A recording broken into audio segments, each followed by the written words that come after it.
সবাইকে স্বাগতম জানাচ্ছি ভূত এফএম লাইটের নতুন একটি এপিসোডে। আমি হোস্ট সজীব আছি আপনাদের সঙ্গে এবং আপনারা শুনছেন ভূত এফএম লাইট উইথ আরজে সজীব। ও আবার এসেছে।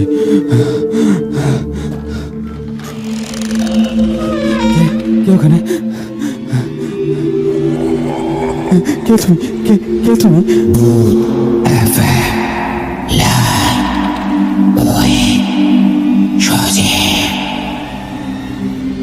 ভয় এবং ভয়ের জগৎ প্রতি বৃহস্পতিবার এবং শুক্রবার ভূত এফএম লাইট থাকে আপনাদের সঙ্গে। এবং আমি আপনাদের একটি কথা স্মরণ করে রাখতে চাই, আপনি যদি এই চ্যানেলে নতুন হয়ে থাকেন অবশ্যই চ্যানেলটি সাবস্ক্রাইব করে দিয়ে পাশে থাকা বেল আইকনটি প্রেস করে রাখবেন, যাতে করে পরবর্তী সকল আপডেট আপনি সবার আগে পেয়ে যান। যাই হোক, আমি কথা না বলে চলে যাচ্ছি আজকের এপিসোডের প্রথম ঘটনায়। যেমন লেখা আছে আমি তেমন করে পড়ছি আপনাদের সঙ্গে। ঘটনাটি পাঠিয়েছেন ফাহিম নারায়ণগঞ্জ থেকে। তখন রাত 11টার মতো বাজতে চলেছে। বাসটি দ্রুত গতিতে চলছে। বাসটি রাজশাহী পৌঁছাতে আর আধা ঘন্টার মতো লাগবে। শিহাব ঘুমিয়ে আছে, তবে সামনের সিটে রবিন জেগে আছে। সে শিহাবকে জাগিয়ে দিল এবং বলল, আর ঘুমিও না তো, এই তো চলে এসেছি। শিহাব ঘা মোড়া দিয়ে চোখ খুলল। তার খুব ঠান্ডা লাগতে শুরু করলো, তো সে ব্যাগ থেকে ফুলহাতা একটি টি শার্ট বের করে পরে নিল। পরবর্তীতে রাজশাহী বাস স্ট্যান্ডে এসে বাস থামল। তখন আনুমানিক রাত 11:45। রবিনের থেকে শিহাব বিদায় নিল, কারণ রবিন নারায়ণগঞ্জে যাবে। তো রাতে সে বাস স্ট্যান্ড থেকে রওনা হলো রাজশাহী রেলগেটের দিকে এবং পৌঁছাতে 12টা বেজে গেল। সে তো শিহাব তার গ্রামের উদ্দেশ্যে যাওয়ার মতো অটো খুঁজতে লাগলো, কিন্তু পাচ্ছিল না। অবশেষে পেয়ে গেল এবং রেলগেট থেকে তার গ্রামে যেতে আরও 2 ঘন্টার মতো লাগবে। প্রথম অটো তাকে কাশিয়াডাঙ্গা পর্যন্ত নিয়ে গেল। এরপর সে রিক্সা খুঁজতে লাগলো, কিন্তু সে পাচ্ছিল না, কোনোভাবেই না। তো যাই হোক, এরকম অনেকটা সময় কেটে যাবার পর একটা রিক্সার দেখা পেল। তবে বলে রাখা ভালো, সময়টি ছিল নভেম্বর 2021, সুতরাং মোটামুটি শীত কাজ করছে। রিক্সাওয়ালাটা মুখে গামছা দিয়েছিল, আর আলো বলতে রিক্সায় নিচে হারিকেন বা নিবু কিছু একটা জ্বলছিল। শিয়াবকে দেখে রিক্সাওয়ালা মামা জিজ্ঞেস করলো, মামা কোথায় যাবেন? শিয়াব আনন্দের সাথে বলে উঠল, মামা আমি যাব বললেই রিক্সায় উঠে পড়ল। কিন্তু রিক্সাওয়ালা আরও একটি শব্দ করল না। সে চলতে শুরু করলো। প্রায় 10 মিনিটের মতো চলার পর শিহাব অনুভব করলো যে কি যেন একটা গন্ধ পাচ্ছে। গন্ধটা তার পরিচিত, তবে সে কিছুতেই মনে করতে পারল না। মিনিট পার করলো শিহাব, তারপর ফোনটা পকেটে রেখে দিল। তবে সে একটু অবাক হলো, কারণ সে যেখানে যাবে সেখানের পথ 15 মিনিটের বেশি না। তবে ইতিমধ্যে 30 মিনিট হয়ে গেছে। সে রাস্তা ঠিকমতো দেখতে পাচ্ছিল না। সব অন্ধকার, হারিকেনের আলোয় খুব অল্প ঝাপসা দেখা যায় সব।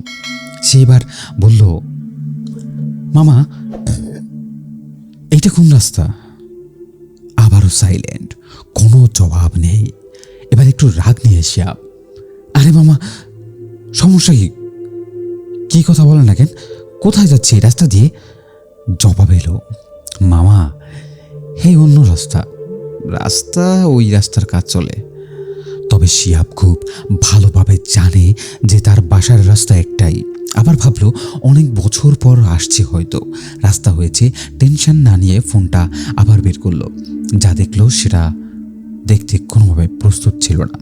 দেখলো তার ফোনে 3:15 বাজে। এবার তার টনক নড়ল। তার বুঝতে বাকি রইল না সে যে বাজেভাবে বিপদে। এটা স্বাভাবিক হতে পারে না। ফোন করার জন্য রবিনের নাম্বার ডায়াল করতে গিয়ে দেখে ফোনে কোনো প্রকার নেটওয়ার্ক নেই, কোনোভাবেই যা সম্ভব না। তার এলাকার কোনো নেট প্রবলেম নেই, তবে নেটওয়ার্কও নাই। সে ভালো মতোই ভয় পেতে লাগলো। রাস্তার দিক তাকালো, চোখ মুছে ভালোভাবে সে দেখলো আশেপাশে শুধুই বাঁশঝাড় আর কবর। সে ভয়ে শিউরে উঠল, মুখ থেকে আওয়াজ বের করতে পারছে না। শরীর যেন অবশ হয়ে আসছে। হাঁটতে তার হঠাৎ তার মাথায় আসলো সে একটা মরা বাসায় গিয়েছিল রবিনের সাথে, যেখানে সেই গন্ধ পেয়েছিল, সেই গন্ধটা সেটাই। এইবার সে ভয়ের চোটে চলন্ত রিক্সা থেকে লাফ দিল আর বিপরীত দিকে যান প্রাণ দিয়ে দৌড়ানো শুরু করলো। এমতো অবস্থায় সে একটা গাছে ধাক্কা খেয়ে পড়লো। উঠে বসতেই দেখলো সেই গাছের ডালের সাথে ওই রিক্সাওয়ালাটা ফাঁসি দিয়ে ঝুলে আছে। মুখে ওই গামছার তার লাল দুটো চোখ তার দিকে তাকিয়ে রয়েছে। পাওয়া প্রথম ঘটনাটি এতটুকুই ছিল এবং এখন চলে যাচ্ছি আমরা আমাদের পরবর্তী ঘটনায়। যেমন লেখা আছে তেমন করে পড়ছি।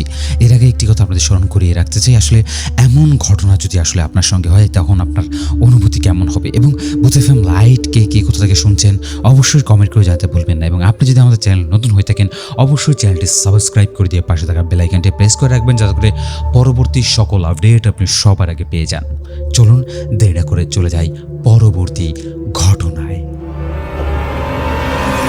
আসসালামু আলাইকুম সজীব ভাই, কেমন আছেন? আপনাকে ঘটনা লেখা হয় না বহুদিন, লিখলাম, নতুন ঘটনা দেখলাম আপনি নাকি নতুন করে আবার এপিসোড দেওয়া শুরু করেছেন। যাই হোক, শুনে ভালো লাগলো বেশ যে আপনি নতুন করে এপিসোড দিচ্ছেন, আর অডিয়েন্স আসলে বোরিং হয়ে যাবেন। আমি আর কথা না বেরিয়ে সরাসরি চলে যাচ্ছি পরবর্তী ঘটনায়। যেমন লেখা আছে তেমন করে পড়ছি।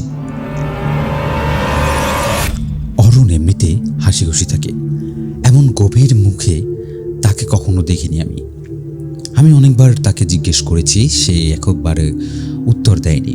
রাত তখন 8টা কি 9টা। আমি আর অরুণ ট্রেনের করিডোরের সামনে বসেছি। ট্রেনের কামরাটা অপেক্ষাকৃত নির্জন। ট্রেনের সকল বাতি আগে থেকেই নিভানো, পাশের জানলা খোলা, জানলা দিয়ে শীতল হাওয়া ঢুকছে। চাঁদের আলো খানিকটা এসে পড়েছে অরুণের মুখে, আর এতেই আমি তাকে অবচা একটু একটু দেখছি। অদ্ভুত পরিবেশে অরুণ আমার দিকে তাকিয়ে আচমকা বলল, আচ্ছা শহীদ, তুই আত্মায় বিশ্বাস করিস? আলো ছায়াময় সেই নির্জন ট্রেনের কমরায় এমন এক পৃষ্ঠখান শিউরে উঠল আমার শরীর। আমি বললাম, না, আমি বিশ্বাস করি না। হঠাৎ এই প্রশ্ন করলি যে?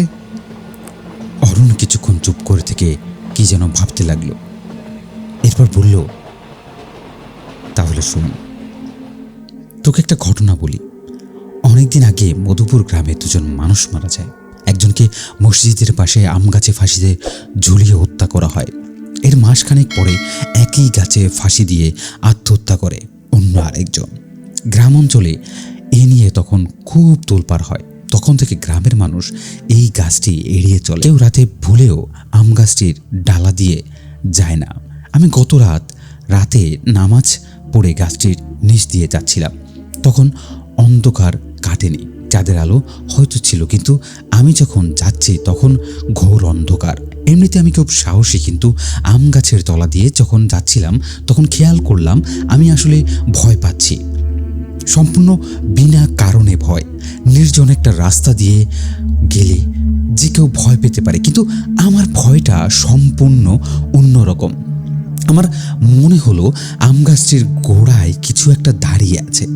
আমি কিছুই দেখিনি, তবুও মনে হলো কিছু একটা আমার দিকে তাকিয়ে আছে। তার অস্তিত্ব নেই, শরীর নেই, কিছুই নেই, তবুও মনে হলো কিছু একটা আমার পাশে আছে। ঠিক তখনই অন্ধকারে দেখলাম, ঠিক মানুষ বলা যায় না, তবুও অনেকটা মানুষের অবয়ব আম গাছের গোড়ায় দাঁড়িয়ে আছে। তখন এক জান্ত ভয় আমাকে গ্রাস করলো। এমন তীব্র ভয় আমি আগে কখনো পাইনি। আমি খেয়াল করলাম আমার পা কাঁপছে। আমি এক চিৎকার দিয়ে মসজিদের বারান্দায় এসে অজ্ঞান হয়ে যাই। তারপর কি হয় জানি না, জ্ঞান ফিরে দেখি মসজিদের বারান্দায় শুয়ে আছি আর অনেক মানুষের ভিড় আছে। এক নিঃশ্বাসে কথাগুলো বলে অরুণ হাঁপাতে লাগলো। আমি প্রচণ্ড ভয়ে হারিয়ে ফেলেছি নিজেকে। সেদিন ট্রেনে অরুণের সাথে আর কথা হয়নি। অরুণ সারা পথেই কি ভাবছিল। রাত 3টায় যখন ট্রেন ঢাকায় পৌঁছায় তখন ট্রেন থেকে নেমে শুধু বলল, যাই, পরে দেখা হবে। অরুণ থাকে মগবাজারে তার বাবা মাকে নিয়ে, আর আমি থাকি মালিবাগে একা একটা ফ্ল্যাট ভাড়া করে। বাসায় ফিরে সেদিন আর ঘুমোতে পারিনি। বই পড়ে আলো জ্বালিয়ে কোনো রকম রাত পার করলাম। কিছুদিন পর কাজের চাপে অরুণের গল্প ভুলেই গিয়েছিলাম। মধুপুর যাওয়ার 1 সপ্তাহ পরে হঠাৎ অরুণ আমাকে ফোন করে উদ্ভ্রান্তের মতো বলে, দোস্ত তুই আমাকে বাঁচা, অরুণের লাশ কবর দিয়ে আসছিলাম। তখন সন্ধ্যা হয়ে গেছে। অরুণ আমার অনেক কাল আগের বন্ধু। সে আর আমি কত জায়গায় ঘুরেছি, তার আমার বহু স্মৃতি মনে পড়ে। কষ্ট হতে লাগলো। রাত 10টায় আমি বাড়ি ফিরে সিঁড়ি বেয়ে ওঠার সময় খেয়াল করলাম আমার পাশের বাড়ির একটি বিড়াল আমার পিছন পিছন দৌড়াতে লাগলো। আমার ফ্ল্যাট 3 তলায়। ফ্ল্যাটের দরজা খুলে ভেতরে তাকাতেই এক তীব্র ভয় আমাকে আচ্ছন্ন করে ফেললো। আমার রুম পুরো অন্ধকারে ডুবে আছে। পাশের বাড়ি থেকে কিছু আলো এসে পড়েছে আমার রুমে, আর এই অস্পষ্ট অদ্ভুত আলোতে স্পষ্ট দেখলাম আমার শোয়ার ঘরের সিলিং ফ্যানটায় ঝুলে আছে অরুণের লাশ। আচমকা ভয়ে কাঁপতে কাঁপতে ভয়ে দৌড়ে নিচে নেমে গেটের কাছে এসে হাঁপাতে লাগলাম। দারোয়ান দৌড়ে এসে বলল, আরে ভাইজান কি হয়েছে? আমি বললাম, লাশ। লাশ কোথায়? লাশ আমার রুমে। দারোয়ান পানি দিয়ে বলল, লন পানি খান, আর কিছু হয়েছে কইলা কন। রুমের দরজা খুলে দেখি সামনের রুমে যে ফ্যানটা তাতে রশি পেঁচিয়ে কেউ একজন ঝুলে আছে। দারোয়ান বলল, কন কি, চলেন তো আমার সাথে। ফ্ল্যাটে এসে দেখি কিছুই নেই। দারোয়ান হাসি দিয়ে বলল, বেহুদাই ভয় পাইছেন। দারোয়ান চলে গেলেও আমি ভিতরে ঢুকতে সাহস পেলাম না। আধ ঘন্টা পর যখন ঢুকলাম তখন আগের ঘটনাটা নিজের কাছে হাস্যকর মনে হলো। রাত আরেকবার গোসল করে না খেয়ে ঘুমিয়ে পড়েছিলাম। গভীর রাতে ঘুম ভেঙে গেল। আমার ঘুম এত সহজে ভাঙে না, তার মানে কিছু একটা হয়েছে। ভালো করে কান পেতে কিছু একটা শুনতে চেষ্টা করলাম। হঠাৎ মনে হলো কিছু একটা নিঃশব্দে হাঁটছে আমার বিছানার চারপাশে। মশারির জন্য ভালো করে কিছুই দেখতে পাচ্ছি না, শুধু শব্দ শুনতে পাচ্ছি। তবুও মনে হলো ঘন অন্ধকারে কিছু একটা নড়াচড়া করছে। তীব্র ভয় আমাকে গ্রাস করলো। এত তীব্র ভয় আগে কখনো আমি পাইনি। ঘরে বাতাস নেই, ফ্যান নেই, তবু আমি স্পষ্ট দেখলাম আমার মশারি নড়ে উঠল। হঠাৎ পায়ের কাছে মশারির দিকে আমার নজর গেল, আর আতকাতিক নিয়ে দেখলাম সেখানে মানুষের মুখ দেখা যাচ্ছে। অনেকখানি জিভ বের করে আছে, পুরো মুখ কালো, রক্ত। জ্ঞান হারানোর পূর্বে টের পেলাম মানুষ পচা দুর্গন্ধ আমার রুম জুড়ে ছড়িয়ে আছে। গভীর রাতে এখনো ঘুম ভেঙে যায়। তাকিয়ে অন্ধকার কিছুই দেখি না, তবু মনে বারান্দায় কিছু একটা হাঁটছে। বারবার পদশব্দ শোনা যাচ্ছে আর কিছু ফিসফিস শব্দ। এভাবেই দিন চলতে থাকে আমার। মাসখানেক পর যা ঘটে মনে হয় লিসনার্স কেউ বিশ্বাস করবে না। যে ঘটনার জন্য প্রস্তুত ছিলাম না সেই ঘটনাই। যাই হোক, আপাতত আমি খুব ভয় এবং আতঙ্ক নিয়ে বেঁচে আছি। যদি কখনো সময় হয় লিখব আমার পরবর্তী সকল ঘটনাগুলো, এবং লিখব কিভাবে মৃত্যু হয়েছিল অরুণের, যে ঘটনাটা আমি জানতে পেরেছিলাম অরুণের পরিবারের থেকে। আমি আশা রাখি সজীব ভাই এমন ঘটনার সম্মুখীন আসলে কারো হতে হবে না, এবং ভূত এফএম লাইটের লিসনার্সদের এত বাজেভাবে এমন একটি ঘটনা আমি আসলে বলতে চাচ্ছিলাম না। যাই হোক, এত ভয় এত ভীতি নিয়ে আমার প্রতিদিনের বেঁচে থাকা।